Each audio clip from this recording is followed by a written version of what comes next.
பெரிய வெயில். மக்கள் சிரித்துக்கொண்டு வேலை செய்கிறார்கள். திடீரென மரங்களை வெட்டும் சத்தம். ஒரு கேள்வி. மழையே பெய்யாத இடத்தில் யாராவது ஒரு பெரிய கப்பல் கட்ட ஆரம்பித்தால்? அதுதான் நோவாவின் கதை.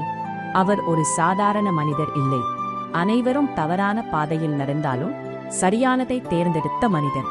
ஒவ்வொரு நாளும் நோவா மரங்களை வெட்டினார், பெரிய படக்கை கட்டினார். ஆனால் கிராம மக்கள், அவர்கள் பார்த்தது வேடிக்கையாக.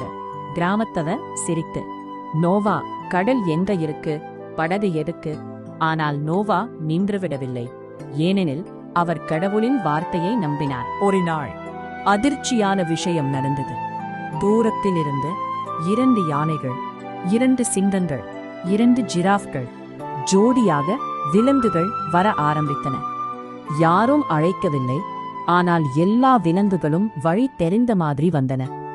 மக்கள் சிரித்தது மெதுவாக நின்றது. ஏதோ வித்தியாசம் நடக்கப் போகிறது போல. வானம் இருண்டது, காற்று பலமாக வீசியது. பிறகு ஒரு துளி மழை, இன்னொரு துளி, பிறகு பெரிய மழை. 40 நாட்களும் 40 இரவுகளும் மழை பெய்தது. ஆனால் அந்த பெரிய படகுக்குள் நோவாவும் அவருடைய குடும்பமும் விலங்குகளும் பாதுகாப்பாக இருந்தனர். பிறகு மழை நின்றது, வானம் தெளிந்தது. அப்பொழுது வானத்தில் ஒரு அழகான வானவில். அது ஒரு சாதாரண வானவில் இல்லை, அது ஒரு வாக்குறுதி.